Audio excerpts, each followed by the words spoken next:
ఇక్కడ నాగేష్ కానీ తర్వాత మేడం ఇట్లా వచ్చేసింది, జ్యోతి మేడం వచ్చింది, జ్యోతి పాండల్ మేడం. చందన్న, తెలంగాణ రాజ్యాధికార పార్టీలో రోజు చేరికల పరంపర కొనసాగుతూ ఉంది. అందులో భాగంగా వీళ్ళందరూ కూడా వచ్చినట్టున్నారు. అవన్నీ కండువాలు తెచ్చిరా?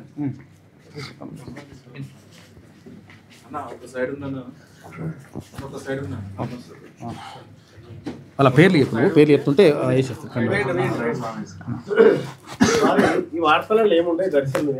రండి రండి, ఒక సైడ్ ఉండండి, ఒక సైడ్ నుంచి ఒక సైడ్ రండి, లేకపోతే అట్లే ఉండదు. పేర్లు చెప్తుండు. కుమార్, ఉమ్మడి మెదక్ జిల్లాకు సంబంధించి బాగానే అదే అదే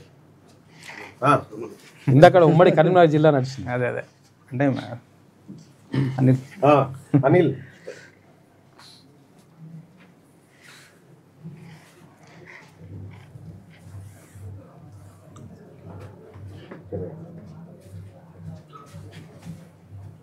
చందు రామాయంపేట, చంద్రశేఖర్ పటేల్ జాన్గంపేట మీరు దీక్షా చేయడానికి వచ్చినట్టు.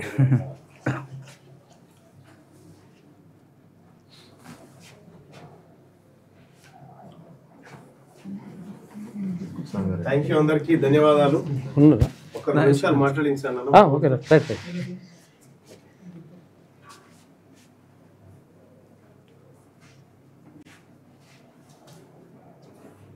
తెలంగాణ రాజ్యాధికార పార్టీలోకి చేరికలు కొనసాగుతుంది.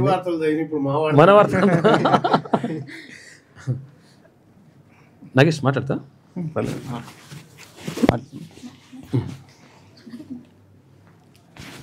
ఈరోజు ఉమ్మడి మెదక్ జిల్లా నుంచి తెలంగాణ రాజ్యాధికార పార్టీలో చేరికలు చాలా బ్రహ్మాండంగా జరుగుతూ ఉన్నాయి. ప్రతి ఒక్కరు కూడా తెలంగాణ రాజ్యాధికార పార్టీలో జాయిన్ కావాలని చెప్పేసి నేను కోరుతా ఉన్నాను. మనం బానిసత్వంలో ఉంటే ఇంకా మన బతుకులు మారాయి. మనం ముందుకొచ్చి మన కోసం, మన హక్కుల కోసం కొట్లాడితేనే మన బతుకులు మారుతున్న విషయాన్ని గుర్తించాల్సిన అవసరం ఉంది. దాంట్లో భాగంగా ఈరోజు మెదక్ జిల్లా నుంచి భారీ చేరికలు ఈరోజు అన్నగారి ఆధ్వర్యంలో చేయడం జరిగింది. చెప్పండి. ఈరోజు ఉమ్మడి మెదక్ జిల్లా నుండి మెదక్, పటాన్చెరు మరియు సంగారెడ్డి జిల్లాల నుంచి వివిధ ప్రాంతాల నుండి తీన్మార్ మల్లన్న గారి చేతుల మీదుగా కండు వేసుకోవాలని వచ్చారు. మీరందరూ కూడా కలిసికట్టుగా పని చేస్తారని ఆశిస్తున్నాను. ఎందుకంటే 78 సంవత్సరాలైనా, స్వాతంత్రం వచ్చి 78 సంవత్సరాలైనా కూడా మనకి బీసీల గురించి అడిగిన వాళ్ళు లేరు. బీసీల రిజర్వేషన్ గురించి కూడా ఈ అగ్రవర్ణాల పార్టీలు మేము రిజర్వేషన్ ఇస్తున్నాము, అగో ఇస్తాము, ఇగో ఇస్తాం అనుకుంటూ మభ్య పెట్టుకుంటూ వస్తున్నారు తప్పితే రిజర్వేషన్లు ఇవ్వడం లేదు. బీసీల బ్రతుకులు ఎక్కడున్నాయో అక్కడే ఉన్నాయి. ఫస్ట్ టైం మన చరిత్రలో బీసీల గురించి మొట్టమొదటిసారిగా మాట్లాడిన వ్యక్తి తీన్మార్ మల్లన్న గారు. ఫస్ట్ టైం బీసీల గురించి వచ్చిన పార్టీ అంటే తెలంగాణ రాజ్యాధికార పార్టీ. కావున ఈ సందర్భంగా నేను తీన్మార్ మల్లన్న గారి అభిమానులకు కానీ, బీసీలకు కానీ ఒకటి పిలుపునివ్వాలనుకుంటున్నాను. మీరందరూ వచ్చి కూడా పార్టీలో జాయిన్ అవ్వాలి, కలిసికట్టుగా పని చేద్దాము. అలాగే ఈ సందర్భంగా మహిళలకు కూడా నేను పిలుపునిస్తున్నాను. మీరందరూ కూడా సమాజంలోకి వచ్చి టీఆర్పీ పార్టీలో చేరి మహిళలు, బీసీ మహిళలు ముఖ్యంగా ముందుకు వెళ్తారని ఆశిస్తున్నాను. Thank you so much. ఇంకో మాట్లాడతారా? మాట్లాడు.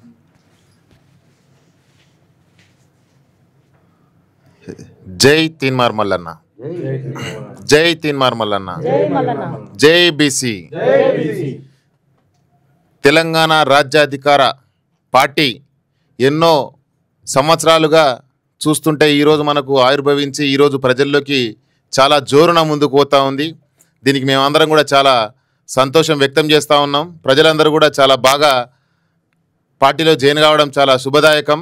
ఎన్నో కొట్లాటలు, ఎన్నో ఇబ్బందులు, ఎన్నో జైళ్ళు చూడడము, జైళ్ళ గడపలు చూసి రావడము, ఎంతోమంది వచ్చి ఈ ఆఫీస్లో దాడి చేయడము, ఇలాంటి సంఘటనలు ఎన్నో చూసి ఈరోజు వాటన్నిటిని తెంపుకొని ఒక పార్టీగా ఆవిర్భవించి తీన్మార్ మల్లన్న ఇప్పుడు ప్రజల్లోకి పెద్ద ఎత్తున ఈ పార్టీ రాబోయే రోజుల్లో ఖచ్చితంగా ఈ తెలంగాణ రాజ్యాధికారాన్ని చేపడుతుందని మేము ఖచ్చితంగా ఆశిస్తూ ఉన్నాం.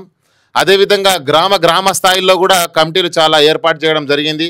వాళ్ళందరూ కూడా చాలా ఆశాభావంతో వ్యక్తం చేస్తూ ఉన్నారు. అంతేకాకుండా తెలంగాణలో జరుగుతున్నటువంటి ఈ యొక్క ఏదైతే ఓసీ వర్గం ఏదైతే ఉందో అదంతా కూడా చాలా రాజకీయం ఒక పట్టుకొని ఉంది కాబట్టి దాన్ని వాళ్ళ చేతుల్లోంచి వెళ్ళి ఈ రాజ్యాన్ని ఒడిపించి ఈ బీసీలకు కట్టజెప్పాలని తీన్మార్ మల్లన్న పోరాటం చేస్తూ ఉన్నాడు. ఖచ్చితంగా రాబోయే రోజుల్లో మేము తీన్మార్ మల్లన్న గారిని ఒక ముఖ్యమంత్రిగా చూస్తామని సగర్వంగా తెలియజేస్తూ ఉంటున్నాము. అంతేకాకుండా ఈ పార్టీ కోసం ప్రతి ఒక్కరం కూడా బలోపేతంగా పనిచేస్తూ ఉన్నాం. మా ఇన్ఛార్జ్ కూడా మా నాగేష్ కూడా మా రాష్ట్ర కార్యదర్శి కూడా బాగా పనిచేస్తూ ఉన్నారు. మేము జిల్లా స్థాయిలో కూడా మేము ముందుకు తీసుకెళ్ళడానికి ప్రయత్నం చేస్తున్నాం. సంగారెడ్డి జిల్లాకు ఒకటే పిలుపునిస్తున్నాము. తెలంగాణ వ్యాప్తంగా ఉన్నటువంటి ఎవరైతే బడుగు బలహీన వర్గాలు ఎవరైతే వెనుకబడి ఉన్నారో వాళ్ళందరూ కూడా ముందుకొచ్చి చైతన్యంతో ముందుకు రావాలి. ఈ తెలంగాణ రాజ్యాధికారి పార్టీలో చేరి దీన్ని బలోపేతం చేసి రేపటి భవిష్యత్తుకి మనం నాంది పలకడానికి, ఉన్నతమైన జీవితాన్ని పొందడానికి, ఉన్నతమైన విద్య పొందడానికి, ఉన్నతమైన వైద్యం పొందడానికి కూడా మనకు ఈ పార్టీ యొక్క అండ ఉంటుంది. ఈ పార్టీలో ప్రతి ఒక్కరు కూడా చేరాలని అందరికీ కూడా మనస్ఫూర్తిగా కోరుతా ఉన్నాను. అదేవిధంగా తీన్మార్ మల్లన్న గారికి ప్రతి ఒక్కరు కూడా అండగా ఉండి ఈ తెలంగాణ రాబోయే రోజుల్లో ఇప్పుడు వచ్చే ఎలక్షన్లో కానీ ఈ గ్రామీణ స్థాయిలో ఇప్పుడు జరిగినటువంటి లోకల్ బాడీ ఎలక్షన్లో కానీ ప్రతి ఒక్కరు కూడా బీసీలను గెలిపించుకోవాలని చెప్పేసి అందరికీ కూడా కృతజ్ఞతలు తెలియజేస్తా ఉన్నాను. జై తీన్మార్ మల్లన్న, జై తీన్మార్ మల్లన్న. తెలంగాణ రాజ్యాధికార పార్టీ, తెలంగాణ రాజ్యాధికార పార్టీ. జై బీసీ, జై బీసీ, జై బీసీ, జై బీసీ. మల్లన్న గారి నాయకత్వం, మల్లన్న గారి నాయకత్వం. టిఆర్పి జిందాబాద్, టిఆర్పి జిందాబాద్. ఓకే, ఇంకొన్ని మాట్లాడతారా? ఓకేనా? Okay, right. మాట్లాడండి ఒక నిమిషం. లేకపోతే అందరికీ నా ముఖ్య గమనిక ఏంటంటే ఏం లేదు, ఇప్పుడు బీసీలకు అందరికి ఒక అవకాశం వచ్చింది, దీన్ని సద్వినియోగం చేసుకోవాలని నేను మనస్ఫూర్తిగా కోరుకుంటున్నా. ఇక ఇంతకు మించి మీకు చెప్పాలనేది ఓకే ఆలోచన చేసుకోవాలి. బెస్ట్ ఒకటే మాటలు అయిపోయిన మంచిగా. రైట్. ఈరోజు చాలా సంతోషం. ఇంకా చాలామంది వచ్చేవాళ్ళు ఉండే, వాళ్ళు కొంచెం అనివార్య కారణాలు రాలేకపోయారు. ఏదేమైనప్పటికీ మెదక్ జిల్లాలో ఒక ఉవ్వెత్తున ఉద్యమాన్ని కొనసాగిస్తాం. ఖచ్చితంగా మెదక్ జిల్లాలో రాష్ట్ర వ్యాప్తంగా ఉన్నటువంటి మెదక్ జిల్లా మేము టాప్లో చూడాలని కోరుకుంటా ఉన్నా. మీ అందరూ కూడా కృతజ్ఞత తెలియజేస్తూ ధన్యవాదాలు తెలియజేస్తూ ఉన్నాను. అదేవిధంగా మనం బానిసలం కాదు. మన బానిసత్వం అనేది ఒక మందు తాగితే ఎట్లా మత్తు ఉంటుందో అంతకన్నా భయంకరమైనటువంటి మత్తు ఇది. బానిసత్వం అనేది ఒక మత్తు లాంటిది. ఆ మత్తు నుంచి బయటికి రావాలి. మందు తాగిన వ్యక్తి కనీసం మాట్లాడినాక ఎవరిని తన్నానో ఎవరిని గుద్దానో వాడు గుత్తాడు, ఆయనకి సోయి ఉంటుంది. కనీసం 90% శుభ్ర లేకున్నా 10% వాడు సోయిలో ఉంటాడు. కనీసం వాడు చేసేవలసిన కార్యక్రమాన్ని వాడు విజయవంతంగా చేస్తాడు. కానీ ఈ బానిసత్వం అనే మత్తు నుంచి బయటికి రాకపోతే మన బతుకులు ఆగమవుతాయి. మనం బానిసలం కాదు. ఒకటే చెప్తా ఉన్నా, కత్తి పడతావా కథమవుతావా. కాబట్టి కత్తి పట్టాల్సిన టైం ఆసనమైంది, యుద్ధం చేయాల్సిన టైం ఆసనమైంది. కాబట్టి బీసీ, ఎస్సీ, ఎస్టీ, మైనారిటీ వారు ముందుకు రండి, మన రాజ్యాధికారాన్ని సాధించుకుందామని చెప్తా ఉన్నా. ఈ 3 ప్రధాన పార్టీలు మన పార్టీలు కావు. ఈ 3 పార్టీలు మనం బొందబెట్టి మన టీఆర్పీ పార్టీని మన జెండా ఎగరేద్దామని చెప్పేసి రాష్ట్ర వ్యాప్తంగా ఉన్నటువంటి బీసీలకు, ఎస్సీ, ఎస్టీ, మైనార్టీలకు నేను స్వాగతం పలుకుతా ఉన్నాను. విజయవంతంగా ఇది మన పార్టీ, ఇది ఆత్మ గౌరవాన్ని కాపాడే పార్టీ అని చెప్పి నేను ఈ సందర్భంగా తెలియజేస్తా ఉన్నాను. థ్యాంక్ యూ అందరికీ. రైట్. అధికారులు మీ సమస్యలు పట్టించుకోవట్లేదా? నెలల తరబడి మిమ్మల్ని ఇబ్బంది పెడుతున్నారా? మీ సమస్యకు ఎవరు స్పందించట్లేదా? సమస్య ఏదైనా ఎక్కడి నుంచైనా వెంటనే క్యూన్యూస్ కాల్ చేయండి. మీ తరఫున మేం బాధ్యత తీసుకుంటాం. కాల్ చేయాల్సిన ఫోన్ నెంబర్ 8499019921. పబ్లిక్ వాయిస్, సామాన్యుడి ప్రశ్నాస్త్రం. ప్రతి గురువారం ఉదయం 10 గంటలకు మీ క్యూన్యూస్ హెచ్డీలో నవంబర్ 6 నుంచి ప్రారంభం.